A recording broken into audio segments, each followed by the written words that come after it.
questão de venda, de facilitador, eles acabaram até colocando na madeira de cumaru o nome de peixe voando. Quando eu falo de peixe, a cabeça já pensa no outro, não pensa no, né? Então eu tenho essa situação de madeiras que se confundem. Eu tenho uma pessoa que fez uma compra e comprou o gato por lebre. Como é que você faz? Né? Então eu recebi uma amostra assim, tá?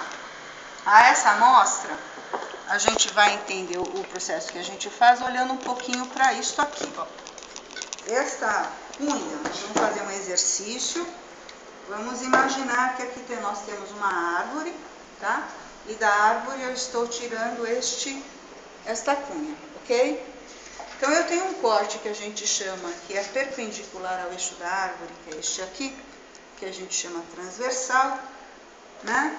E se a gente olhar, eu vou passar a amostra, vocês vão ver que do centro para a beirada saem assim como que raios, que eu poderia fazer uma semelhança com o raio de uma bicicleta. Eu tenho o centro e tenho o raio da bicicleta, né? Nessa madeira, esse elemento de raio, que é um elemento anatômico, é muito grande, tá? Ele é enorme. Então eu vejo ele a olho nu, tá?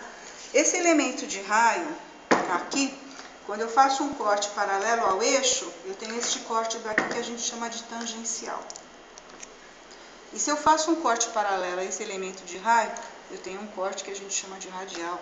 E aqui nesse corte radial, por esse elemento ser tão grande, ele dá esse efeito, tá? Se eu não conheço nada de anatomia da madeira, não sei nada de nada, eu vou comprar a minha amostra, minha madeira, alguém me oferece isto ou isto, eu vou dizer que são duas coisas diferentes. Concordam comigo? Tá? Então, como que a gente faz para concluir que é a mesma coisa ou que é coisa diferente? A gente faz um processo de identificação botânica, que é uma alternativa ao método que os especialistas usam de campo, onde eles olham a árvore e identificam pela casca, pela folha, pela flor, pelo fruto, pela semente. O especialista separa por essas características. Mas aqui a gente só tem a madeira. Então, cada madeira, ela tem, como por assim dizer, quase que uma impressão digital. Tá? Essas características anatômicas, elas são diferentes. Em uma madeira ela é maior, na outra ela é menor e por aí vai. Mas é, então, é de espécie para espécie ou de árvore para árvore? É de espécie para espécie, dependendo da espécie, dependendo de grupos. A gente tem várias complexidades, né? Mas se eu pegar, por exemplo, esta amostra aqui, não é esta aqui, e fizer um corte no que a gente chama nessa superfície que é a transversal, que é perpendicular ao eixo da árvore, eu vou ver, e eu vou passar aqui a lupa para vocês olharem, várias características, né, de uns elementos que a gente analisa, que estão retratados neste cubinho, tá? Então aqui são células que a gente chama de uns nomes estranhos, chamado parênquima, raio, vaso, fibra, né? E essas formações é que dão para mim que madeira que é. Então a característica do IP é bem diferente do cumaru. Então na hora que eu olho aqui, eu digo que é diferente ou que é a mesma coisa, né? Então esse é um exemplo assim simples, né, de como a gente faz esse tipo de separação, né? Vocês podem dar uma olhadinha aqui, deixar a lupinha assim em cima e vai passar, e olhar esta, e olhar esta, eu vou ver que eu amostra. Então a amostra que está lá dentro é o nosso padrão de identificação e a gente faz por comparação depois. Tá? Só que assim, com a experiência, essas imagens elas vão ficando salvas no cérebro. Então você ao olhar, às vezes você olha uma madeira que é mais pesada, que é roxa, daqui com certeza vai ser essa pau roxo, que é o peutógene. Só que assim, entre as espécies, porque elas têm as características muito assim homogêneas, a gente não consegue separar. A gente consegue dizer que é o pau roxo. Essa é a limitação do método, né? Então tem espécies que são únicas, tem espécies que fazem parte de um grande grupo. Tem grupos que têm madeiras com características bem diferentes, tem outros que não, que são características assim bem típicas, né? Uma outra coisa que chama a atenção, falando um pouco aqui desse exercício assim abstrato, que mostra que a gente vê a árvore lá fora e não tem ideia do que acontece, né? Quando quando a gente trabalha com a madeira e ela está recém-abatida, ela está saturada de água. Ela está cheia de água, que seria a seiva, enfim, por aí, né? Essa árvore é abatida e com o tempo ela vai perdendo essa água até ficar numa condição de equilíbrio com o ambiente. Não tem como segurar isso, a não ser que deixe a madeira mergulhada, submersa, coisas assim. É verdade que a madeira, quando fica muito tempo na água, ela é mais valiosa? Não, não. O fato dela estar submersa, ela pode estar sendo simplesmente numa condição de um pouco mais de ser conservadora, mas não é porque ela está debaixo da água que ela é mais valiosa. Pode ter espécies que estão embaixo d'água que são valiosas, né? Algumas até podem estar nessa categoria daí das em extinção, e isso é que às vezes pode dar um maior valor, né? Mas hoje essas que estão em extinção, se comercializadas, elas são madeiras, né, que levam a pessoa que está comercializando até a ir para a cadeia, porque é um crime inafiançável, né? Então não é uma boa ideia pensar nessas questões. Mas essa curiosidade que eu estou falando da perda d'água é uma coisa que chama a atenção, porque como ela tem 3 planos e ela perde água naturalmente, ela se movimenta diferente nesses 3 planos. Então ela perde mais água no sentido tangencial do que no radial. Então é por isso que às vezes a pessoa vê madeiras que empenam, algumas que racham, porque tem forças internas que estão trabalhando, né, e promovendo essa saída de água. Então a gente percebe essa questão do equilíbrio do ambiente, principalmente quando às vezes você está em casa, em algum lugar, você vai puxar uma gaveta numa época que o tempo está mais úmido e a gaveta emperrou. Ou a janela não abre, ou a janela não fecha, ou a janela está frouxa. Então ela vai trabalhando, né, e não tem nem acabamento que segure isso, né? Então o melhor ao usar uma madeira é procurar uma que seja estável dimensionalmente, né? E tenha essa relação tangencial radial dentro do que a gente chama aí de um limite de 2 e pouco. Então o IP tem 1,4, o Mogno acho que é 1,6 e por aí vai, né? Só que às vezes algumas que se confundem com essas que são melhores, tem outro tipo de comportamento que não tem nada a ver. Então a gente, quando vai usar madeira, primeiro, sempre se pensa em usar madeira seca. Então tem métodos que são feitos para que a madeira ao longo do tempo vá perdendo essa água e fique numa condição de maior estabilidade. A madeira que, digamos, nessas condições secas, ela trabalha na umidade, dá diferença? Como? A madeira considerada nas condições secas, ela trabalha numa certa umidade, tem diferença? Ela, na verdade, assim, você pode secar, mas se você mudar a condição aonde ela vai ser empregada, ela vai se movimentar. Se for um lugar onde ela tiver com uma umidade mais baixa, ela vai perder água, ela vai encolher.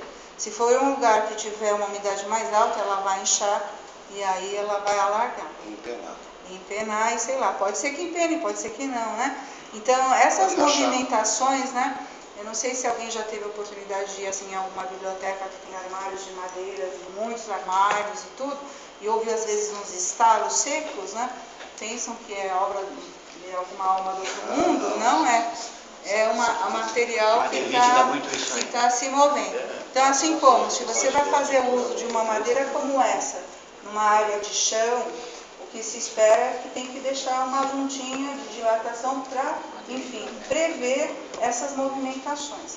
Então a gente sabe que nessa questão do radial e do tangencial tem diferente, já no longitudinal é desprezível essa parte da movimentação da madeira. Ela trabalha nesses 2 lados. Então o lado mais estável é este, mas é o mais caro, né? O que a gente vê mais é isso aqui. Eu ia fazer justamente essa pergunta, o tipo de corte, o local de corte que ele faz, qual que tem mais durabilidade? Eu achava que era o lado. Não é durabilidade, é estabilidade dimensional. Isso tá? que ele dá. Isso, dá tá? É essa daqui. Só que para ter esse corte, é um corte caro, tem que ficar. Você tem uma tora, né? E aí você tem que privilegiar sempre uma determinada situação, você tem que cortar, tombar a tora, cortar, tombar a tora. O que não acontece, em geral, eles passam de uma vez só, né? Então você tem tábuas que são ou isto, ou tem a mescla dos dois, né? Então essas são algumas questões que eu acho que é importante para quem está quer conhecer um pouco do material, perceber que existem algumas condições para você depois ter um sucesso no final. Primeiro é olhar a madeira, na hora que for fazer um pedido, colocar o nome científico com o nome popular, para não ter dúvida, né? Porque se você, por exemplo, como no caso ali daquela, você coloca Palma IP e alguém te oferece um IP champanhe, você vai achar que é a outra. E não é essa, tá? A gente tem um caso também de uma madeira mais assim amarelada, esbranquiçada, que chama pau-marfim. Eu não sei se vocês já ouviram falar, mas ela é muito utilizada em chão de quadra, uma clarinha, né? Então essa madeira ela se confunde com uma outra chamada goiabão, que não tem nada a ver em termos de características, assim, eu diria físico-mecânicas, com a madeira de pau-marfim. Pelo contrário, ela é uma rebelde, ela não é durável, ela foi. Só que o que acontece? O pessoal comercializa essa madeira goiabão com o nome de pau-marfim do Amazonas. Tá? Então, na hora que você vai lá e faz sua compra, e o vendedor, às vezes a gente não sabe se é má fé, ou se ele também não sabia, ou seja lá como for, aí te vende pau-marfim do Amazonas. Você instala, passado um tempo, tem o tempo da acomodação, tem o tempo de chegar no equilíbrio, a madeira racha, ela lasca, ela faz de tudo que você pode imaginar. Já atendemos várias pessoas que fizeram compra para sua casa de assoalho, né? E tiveram esse problema e, enfim, até depois de ter o laudo na mão, foram atrás dos seus direitos e aí acionaram advogado, entraram com processo, etc, etc. Porque às vezes são coisas sérias, né? Se a madeira ela tem uma característica até por força da grã, que é um elemento que ela tem, que é o linheiro, né? E ela possibilita a saída de lasca. Imagina você pôr uma madeira dessa no chão de quadra.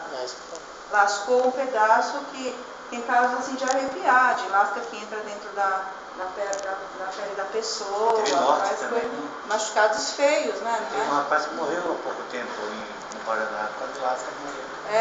Então são coisas, são cuidados que a gente tem que ter, né? E tem que estar até alertando aí as pessoas, né? Aí no seu uso e tudo mais, né? Agora, o que acontece? Tem algumas pegadinhas, né? Como a tal desta daqui, que ela na origem, ela focada, ela é mais amarelinha. Conforme o tempo vai passando, ela tem uma oxidação muito rápida e ela fica marrom. Então a gente chama essa madeira de pega-quité. Então eu olho meu mostruário recém-cortado, é bem clarinho. Eu escolho fazer a minha casa de madeira toda dessa madeira. Instalei, coloquei, passou o tempo e escurece. Não é como assim uma madeira normal que você aplica, ela tem uma tendência a ficar um pouco mais escura, né? Que é uma coisa natural de oxidação. Essa aqui não, ela muda de cor mesmo, né? Então, se você tiver um chão excelente, tem uma resistência maravilhosa, mas se você puser no chão e puser um tapete em cima e deixar esse tapete, vamos supor, um mês e pouco, na hora que eu tiro o tapete está marca. O pezinho do armário fica marcado e por aí vai, né? Escurece naquele ponto, ela não vai. Ela é clara, é bem mais clara do que essa, porque essa amostra aqui já é antiga. Eu esqueci de falar, essa xiloteca já tem quase 100 anos, né? Desde a primeira amostra que foi registrada. Eu não tenho 100 anos. Já está dentro, né? Mas enfim, essa amostra aqui já é uma amostra mais antiga, então não está retratando a cor da madeira recém-cortada, né? Mas ela muda mesmo. Ela fica marrom escuro, né? Então é diferente de um claro para um escuro. Só agora para ilustrar, porque eu acho que daqui a pouco a Célia está chamando vocês, algumas características que são interessantes da madeira, que está ligada à questão do odor, né? Então você tem algumas madeiras que têm odores assim que são característicos, se você quiser sentir e passar, né? Essas duas, assim, é uma madeira magnífica, quem gosta de entalhar, usa ela direto, ela é excelente, tem uma boa trabalhabilidade, tem uma boa estabilidade, é irmã do mogno, né? Então é uma madeira maravilhosa, né? Para mobiliário.